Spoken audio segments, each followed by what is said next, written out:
सर्वप्रथम अनंत कोटि ब्रह्मांड नायक योगेश्वर भगवान श्री कृष्ण के चरणों में और इस मरुभूमि के महनीय महर्षि भगवान जम्बेश्वर के चरणों में कोटि कोटि वंदन। परम सम्मानित मंच एवं प्रबुद्ध श्रोता, मान्यवर, चूंकि मैं पहचान बनाने के क्रम से गुजर रहा हूं, इसलिए सबसे पहले अपना परिचय देता हूं। मेरा नाम लक्ष्मण बिश्नोई है और आज इस महामंच पर मैं गुरु जम्बेश्वर की स्तुति और कुछ अन्य पंक्तियां लेकर प्रस्तुत हुआ हूं। कहीं कोई त्रुटि हो तो क्षमा करें। मान्यवर,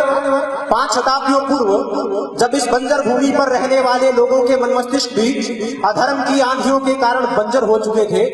रेत के टीलों के रहवासी लोगों के समाज रूढ़ी रोगों से ग्रसित होकर शत विक्षत होने की कगार पर थे, धार्मिकता के नव पुष्प पल्लवित होने का कोई रास्ता नजर नहीं आता था। ऐसे में एक सन्यासी ने, एक जटाजूटधारी जोगी ने एक सतपंथ का बीजारोपण किया। 29 नियमों की बाढ़ बनाकर उस बीज की रक्षा करने का कार्य किया और शब्दवाणी रूपी ज्ञान सरिता से सिंचित करते हुए बिश्नोई समाज रूपी एक विशाल वृक्ष खड़ा किया,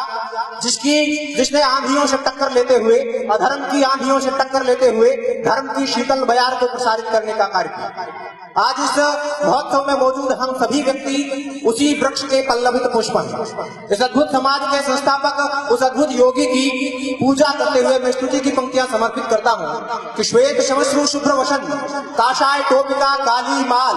मुख ओज तेज से प्रदीप्त ताम्र वर्ण और नयन विशाल, भाल दीर्घ उन्नत नाशिका, सोहित सौम्यता सहज शांत, प्रकाश पुंज संप्रकाशित, प्रकाश पुंज संप्रकाशित गुरु जम्भेश्वर जगत कांत, हे मरुभूमि के महर्षि, हे वन्य जीवों के मात तात, वन्य जीवों के मात तात, उद्घोषक युग परिवर्तन के अज्ञान तिमिर में ज्ञान प्रभात, हे पाखंड रिपु आडंबर वेरी, नव संस्कृति के प्रथम द्वार, आदि अनादि युगादि योगी, जीवन कला के कलाकार, प्रभो तुमने नव जीवन प्रणाली दी, शब्दों से संस्कार दिए, प्रशांत सभ्यता के नियामक 29 प्रकार दिए, हे सतपंथ के समारंभक, हे सतपंथ के समारंभक अपने सानिध्य से निहाल करो, आचार संहिता के पालन हेतु क्षमताओं को विशाल करो, तो हमें आशीष यही हम इन नियमों का पालन कर पाए,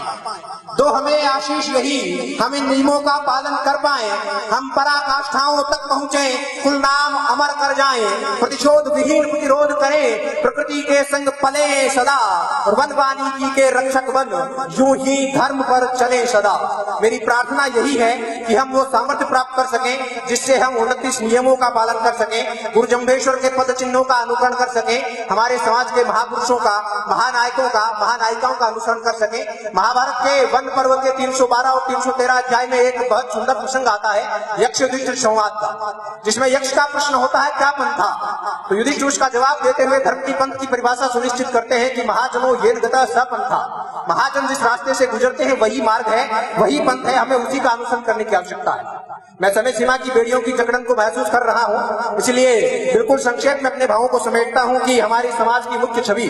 वन्य जीव रक्षक और वृक्ष रक्षक समाज की है। हमें हमारी युवा पीढ़ी में इन्हीं संस्कारों की स्थापना सुनिश्चित करने का कार्य करना चाहिए। ये हमारा दायित्व है। ये इस महनीय मंच का कर्तव्य है कि हमें इस प्रकार से शिक्षित करें कि हम सब 29 नियमों का पालन करें, सिद्धांतवादी बने, संस्कारवान बने, महापुरुषों का अनुकरण करें और गर्व के साथ ये कह सकें कि हम अमृता के वंशज हैं,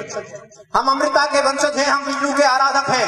हम प्रकृति के प्रेमी हैं, अधर्म की राह में बाधक हैं, हम वन्य जीवों के रक्षक हैं, हम भक्ति भाव के गायक हैं, हम वृक्षों के हितैषी हैं, हम पर्यावरण अधिनायक हैं, हम बलिदानों के प्रतीक हैं, हम बलिदानों के प्रतीक हैं, हम गौरव कई प्रदेशों के, हम पालक और अनुयायी हैं गुरु जम्भेश्वर के उपदेशों के,